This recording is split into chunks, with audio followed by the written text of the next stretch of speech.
चलिए बच्चों, वही जो चौथा पाठ चल रहा है, अर्थव्यवस्था एवं मानवीय आवश्यकताएं, उसी को मैं आगे बढ़ा रही हूँ।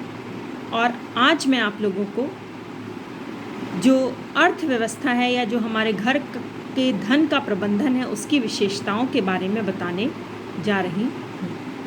बच्चों देखिए, हम सब जानते हैं कि बिना धन के हमारा घर नहीं चल सकता है।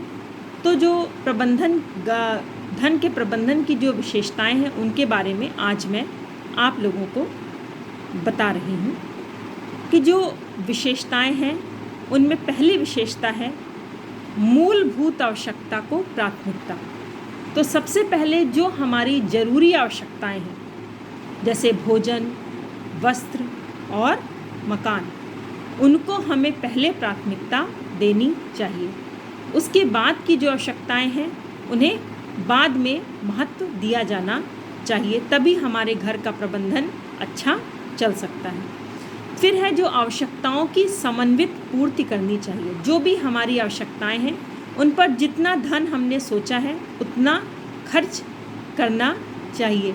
ना किसी आवश्यकता पर ज़्यादा खर्च करना चाहिए और ना ही किसी आवश्यकता पर कम खर्च करना चाहिए। इसके लिए जो भी हमने पहले से अपने बजट में निर्धारित किया है कि कितना रुपए हमें किस आवश्यकता पे खर्च करना है, उसी हिसाब से हमें खर्च करना चाहिए। फिर है व्यय करते समय हमें आय का ध्यान रखना चाहिए। देखिए, एक कहावत भी कही गई है कि हमें उतने ही पाँव पसारने चाहिए जितनी लंबी हमारी चादर है। इसका मतलब ये हुआ कि हमें उतने ही अपना खर्च करना चाहिए जितनी हमारी आमदनी है, जितना हमारे घर में धन आता है। तो अगर हमारे खर्चे हमारी आय के हिसाब से, हमारे धन के हिसाब से नहीं होंगे, तो हमें आगे चल कर के परेशानियां हो सकती हैं। तो हमें जो अपना व्यय है वो अपनी आय के हिसाब से ही, अपने धन के हिसाब से ही करना चाहिए। फिर है परिवार में संतोष की भावना या परिवार में संतोष के प्रति सजगता। जो भी हमारे धन का प्रबंधन करने वाला व्यक्ति है या गृहिणी है, जो हमारे घर में रुपए पैसे का हिसाब किताब रखती है, उसको सबसे ज़्यादा ध्यान इस बात पर देना चाहिए कि जो भी परिवार के सदस्य हैं, जो भी परिवार के लोग हैं हमारे यहाँ, उन्हें ज़्यादा से ज़्यादा संतुष्टि प्राप्त हो, अर्थात सभी की आवश्यकताओं को हम ध्यान में रखें। ये नहीं कि हर महीने एक ही व्यक्ति की आवश्यकताओं को महत्व दिया जा रहा है और अगले व्यक्ति की आवश्यकताओं को महत्व नहीं दिया जा रहा है, उस पर कोई ध्यान नहीं दिया जा रहा है। तो परिवार में असंतोष की भावना, लड़ाई झगड़ा, द्वेष, आपस में प्रेम कम हो जाएगा।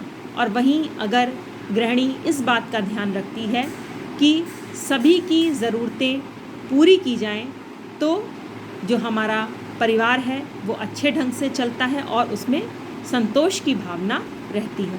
तो बच्चों, ये विशेषताएं हमारे घर की अर्थव्यवस्था की होनी चाहिए कि हम जो मूलभूत आवश्यकताएं हैं उनको प्राथमिकता दें। दूसरा, आवश्यकताओं